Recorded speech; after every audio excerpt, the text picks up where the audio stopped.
bak kanan di Batu Nola, dan yang paling kanan ada Bak Siwahyuni.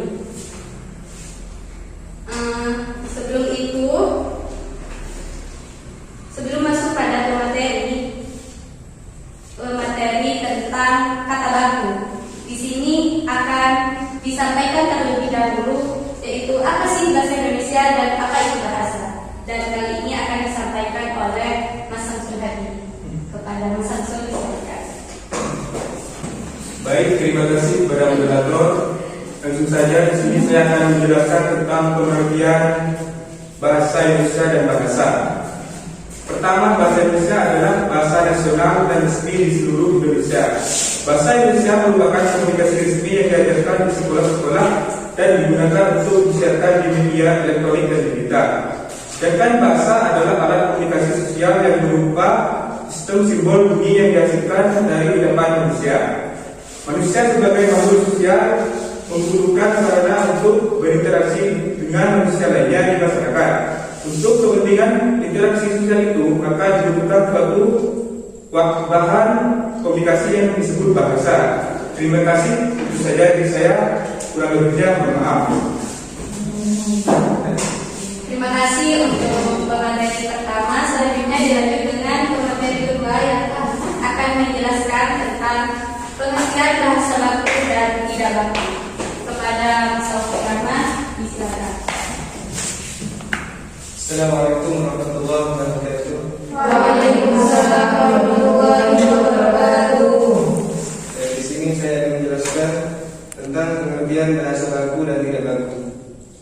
Bahasa baku atau bahasa standar adalah bahasa yang mempunyai nilai komunikatif yang tinggi, yang digunakan dalam kepentingan nasional, dalam situasi resmi atau dalam lingkungan resmi dan pergaulan sopan yang terikat oleh tulisan, ejaan baku, istilah kosakata baku, tata bahasa baku, serta lafal baku.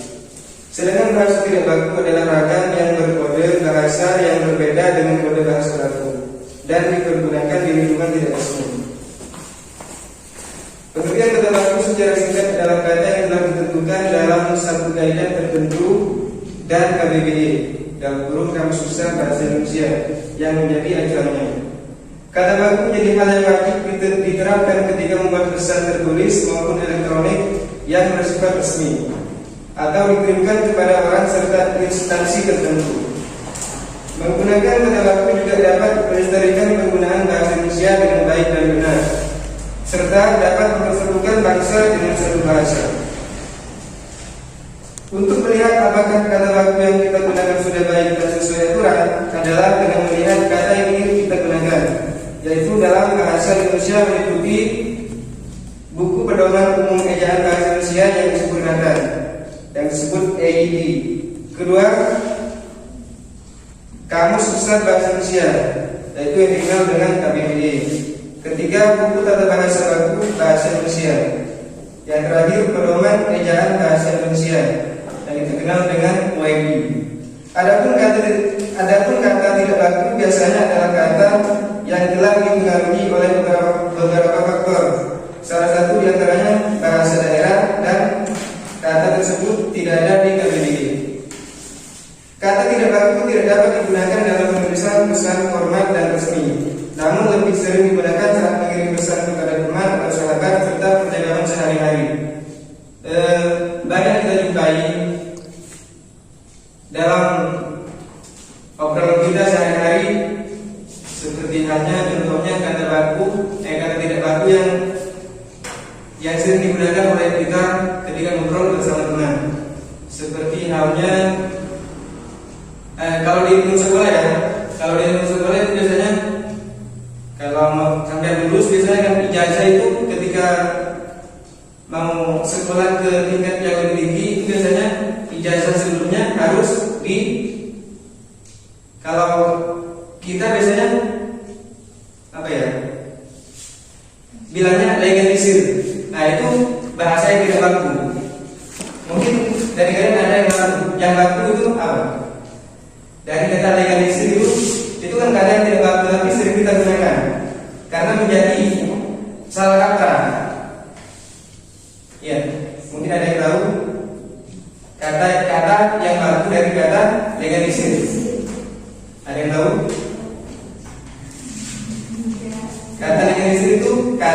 baku. Yang baku adalah legalisasi. Mungkin itu temunya. Mungkin itu saja yang dapat kami sampaikan. Kalau lebihnya mohon maaf, saya kembalikan kepada moderator. Baik, terima kasih kepada pemateri kedua. Langsung saja pada pemateri ketiga, yaitu Mbak Farah yang akan menjelaskan tentang tujuan bahasa dan ciri bahasa baku. Baik, assalamualaikum warahmatullahi wabarakatuh. Waalaikumsalam warahmatullahi wabarakatuh. Perkenalkan, nama saya Faridatul Maula. Saya di sini sebagai pemateri ketiga akan menjelaskan tentang tujuan bahasa dan ciri-ciri bahasa kata baku.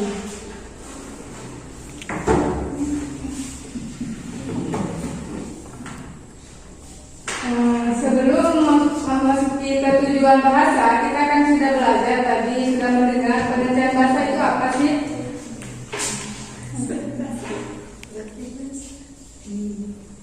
Alat komunikasi sosial.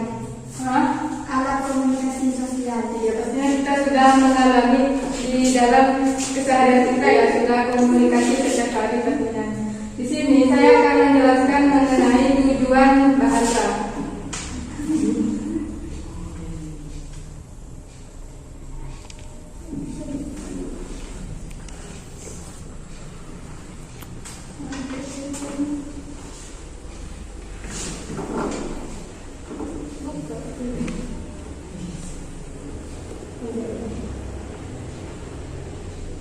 Nah, tujuan kata baku di sini yaitu agar tercapai pemakaian bahasa yang cermat, tepat dan efisien dalam komunikasinya. Dalam hubungan ini perlu ditetapkan kaidah yang berupa aturan dan pegangan yang tepat di bidang ejaan, kosakata, kata bahasa dan peristilahan. Adapun ciri-ciri kata baku di sini terdapat 8 poin. Yang pertama yaitu tidak dipengaruhi bahasa daerah. Contohnya ya seperti kosakata saya dan gue. Saya itu merupakan bahasa baku dan gue itu merupakan bahasa tidak baku. Dan itu kan sudah merupakan pengaruh terhadap bahasa daerah. Yang kedua yaitu tidak dipengaruhi bahasa asing seperti banyak guru dan banyak guru. Nah, banyak guru itu merupakan kosakata baku. Nah, kita sering kan bilang di sana itu banyak guru-guru loh. Nah, itu bukan bahasa baku ya, itu tidak benar dan itu merupakan bahasa yang tidak baku, yang tidak benar seperti itu. Yang ketiga yaitu bukan merupakan ragam bahasa percakapan seperti bagaimana dan gimana. Nah, dalam konteks siswa, dalam konteks teman mungkin kita mengatakan gimana itu udah hal biasa kan, karena itu bukan resmi gitu. Tapi kalau udah dalam seperti seminar terhadap guru kita mengucapkan kata gimana itu sudah tidak sopan gitu. Seperti ibu lagi di mana gitu kan, lagi di mana kabarnya, itu kan sudah tidak sopan. Nah, itu merupakan bahasa yang tidak pantas digunakan di dalam konteks gitu. Nah, kalau sesama teman itu mungkin sudah biasa. Kata yang tepat yang digunakan dalam konteks seperti guru dan yang lebih tua itu seperti ibu bagaimana kabarnya. Nah, itu baru benar, itu sudah termasuk kata baku. Nah, yang keempatnya itu pemakaian imbuhan secara eksplisit. Eksplisit di sini yaitu gamblang ya. Seperti menangis dan nangis. Mungkin menurut teman-teman menangis dan nangis itu sama-sama benar ya. Ya, emang menangis dan nangis itu sama-sama benar. Tapi dalam konteksnya itu tidak benar. Kalau kita mengucapkan nangis itu kepada yang lebih tinggi atau kepada orang yang lebih penting gitu. Seperti kepada guru kita ngomong, ibu kenapa kok nangis? Nah, itu tidak sopan gitu. Itu kadang-kadangnya itu tidak baik gitu. Lebih baiknya kita kalau ke orang yang lebih tua, orang yang lebih dianggap kita percaya gitu, seperti guru kepada orang yang lebih tua, pokoknya kita menggunakan bahasa yang bagus. Seperti contohnya kita, ibu kenapa kok ibu menangis gitu, baru itu benar gitu. Yang kelima di sini yaitu pemakaian yang sesuai dengan konteks kalimat. Memakai bahasa di sini harus sesuai dengan konteks kalimat, sesuai yang sudah katakan saya tadi harus sesuai dengan konteks, harus sesuai dengan situasi. Nah, seperti di sini contohnya yaitu sehubungan dengan dan sehubungan. Banyak teman-teman di kampus juga itu masih kurang paham mengenai konteks kalimat yang digunakan sehari-harinya. Ya seperti contohnya dengan kata sehubungan dengan ini, gitu. Bukan langsung sehubungan ini, gitu. Itu kurang benar, gitu. Dan yang keenam yaitu tidak mengandung makna ganda dan tidak rancu. Kata-kata itu tidak rancu. Contohnya menghemat dan mempersingkat. Banyak kita akan temukan di dalam seminar, di dalam kalian berpresentasi itu banyak teman-teman yang menjadi moderator itu bilangnya gini, demi mempersingkat waktu. Nah itu salah ya, itu mempersingkat karena waktu itu gak bisa disingkat. Nah lebih baiknya kita mengucapkan lebih mengefisiennya waktu gitu, atau menghemat waktu gitu. Yang ketujuh yaitu tidak mengandung arti pleonasme. Arti pleonasme di sini yaitu menambahkan yang sebenarnya tidak perlu ditambahkan gitu. Contohnya seperti hadirin dan para hadirin. Nah ini juga sering kita dengar ya di acara MC itu moderator. Nah acara seperti ya banyak lah gitu. Para hadirin yang saya hormati gitu kan. Itu sebenarnya tidak baik gitu. Kita langsung hadirin yang terhormat, hadirin yang saya hormati gitu. Para hadirin itu merupakan kata yang sebenarnya tidak perlu ditambahkan gitu. Kita langsung mengucapkan hadirin yang saya hormati gitu. Nah, yang kedelapan yang terakhir yaitu tidak mengandung hiperkorek. Hiperkorek di sini kalimat yang sudah istimewa tetapi diistimewakan lagi. Nah, itu hasilnya tidak bagus sudah. Menjadi kata yang berlebihan gitu, yang istimewa dan istimewakan lagi. Contohnya seperti kita mengucapkan masyarakat. Nah, kita kan sebagai anak muda kan masyarakat gitu kan, ambil gampangnya saja sudah istimewakan lagi gitu kan. Nah, itu salah gitu. Dan kata khusus dan kan sebenarnya khusus ada bedanya kan, tapi kita karena keseringan gitu bilang yang khusus gitu, lebih mudah gitu, lebih praktis mungkin. Ya banyak sih Mbak juga sering salah dalam mengucapkan hal itu. Mungkin hanya ini yang dapat saya sampaikan, kurang lebihnya saya kembalikan ke moderator. Baik, terima kasih kepada pemateri ketiga, penjelasannya cukup rinci. Jadi untuk kalian yang nantinya masih ada pertanyaan dalam benak kalian bisa nanti pertanyakan di sesi pertanyaan. Nah, selanjutnya kepada pemateri terakhir yaitu tentang pemakaian bahasa Indonesia yang baik dan benar. Kepada Mbak Sriwahyuni, disilakan. Perkenalkan, nama saya Sriwahyuni dari kampus STIP PGRI Sumedang. Saya di sini akan menjelaskan pemakaian bahasa Indonesia yang baik dan benar. Pemakaian bahasa Indonesia yang baik dan benar adalah pemakaian bahasa yang mengikuti kaidah bahasa atau gramatikal bahasa baku. Pemakaian bahasa Indonesia baku dengan baik dan benar adalah pemakaian bahasa yang sesuai dengan fungsi dan ciri kode bahasa Indonesia baku. Pemakaian bahasa Indonesia di sini membaku dengan baik dan benar adalah pemakaian bahasa yang sesuai dengan fungsi dan ciri kode bahasa Indonesia membaku.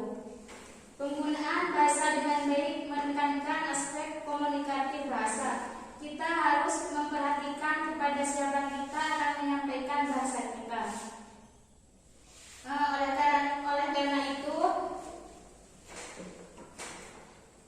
unsur umur, pendidikan, agama, status sosial, lingkungan sosial, dan sudut pandang halayak sesaran kita tidak boleh diabaikan. Bahasa yang benar berkaitan dengan aspek kaidah, yaitu ada 4. Yang pertama, tata bahasa. Yang kedua, pilihan kata. Yang ketiga, tanda baca dan ejaan.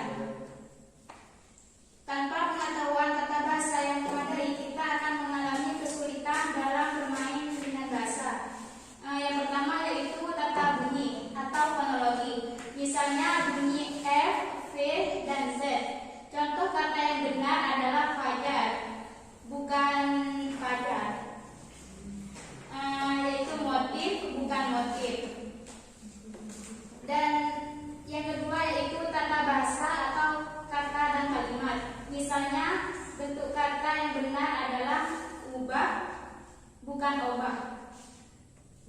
Rubah, bukan ubah. Ubah bukan ubah. Itu termasuk tata bahasa, kata, dan kalimat. Yang ketiga yaitu aspek kosakata atau termasuk istilah. Kata-kata seperti bila, kasih, entar, dan udah lebih baik diganti dengan berkata atau mengatakan, memberi, sebentar, dan sudah dalam penggunaan bahasa yang benar. Yang keempat yaitu dari segi ejaan, penulisan yang benar adalah analisis, sistem, objek, jadwal, kualitas, dan hierarki. Yang kelima yaitu dari segi maknanya, penggunaan bahasa yang benar bertanya dengan ketepatan menggunakan kata yang sesuai dengan tuntutan makna. Misalnya dalam bahasa ilmu tidak tepat jika digunakan kata yang sifatnya konotatif atau kiasan. Itu saja yang saya dapat sampaikan. Sebelumnya saya kembalikan kepada moderator. Terima kasih untuk pemateri terakhir. Selanjutnya dari kami akan membuka sesi pertanyaan. Buat kalian, buat adik-adik dari Sanggar An-Najmi yang mau bertanya, silakan berdiri dan sebutkan nama. Yang ada yang ingin bertanya, silakan. Sebutkan nama dan pertanyaannya. Assalamualaikum warahmatullahi wabarakatuh. Waalaikumsalam warahmatullahi wabarakatuh. Perkenalkan, nama saya Lailatul Jannah dari Sanggar An-Najmi. Saya akan bertanya pada pemateri kedua. Yang akan saya tanyakan adalah apa kata lafal baku itu. Terima kasih. Wassalamualaikum warahmatullahi wabarakatuh.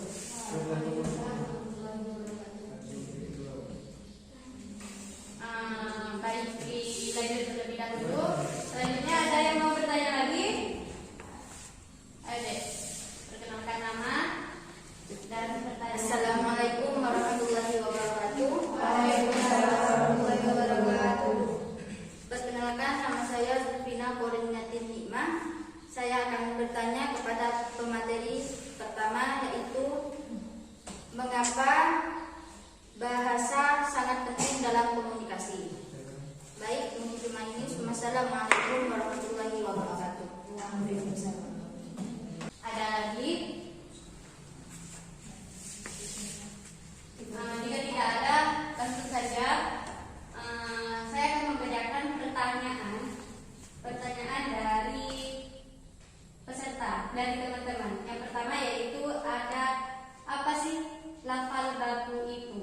Dan yang kedua, mengapa bahasa sangat penting dalam berkomunikasi? Mungkin dari pemateri ada yang mau menjawab, silakan. Baik teman-teman, saya di sini akan menjawab pertanyaan dari Mbak Lailatul Jannah ya. Pertanyaannya apa sih lafal baku itu? Lafal baku di sini yaitu lafal yang tidak dipengaruhi oleh bahasa daerah atau bahasa asing.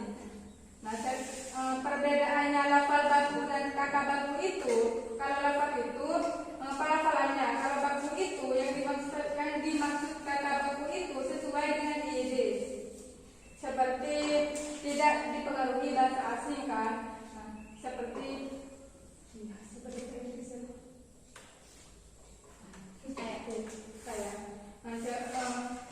teman-teman air masuk kantin yuk gitu kan.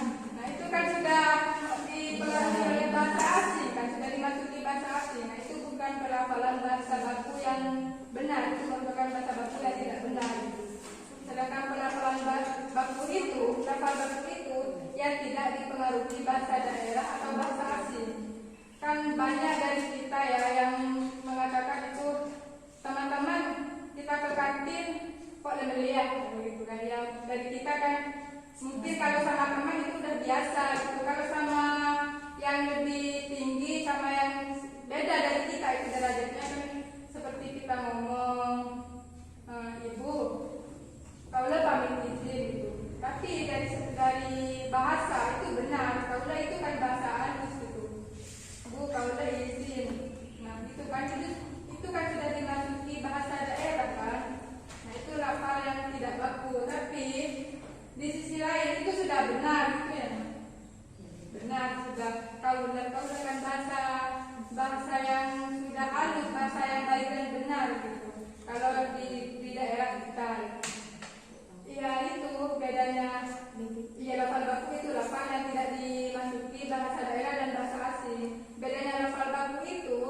ya bahasa yang tidak dimasuki daerah, sedangkan kata baku itu yang sesuai dengan YD seperti saya dan gue.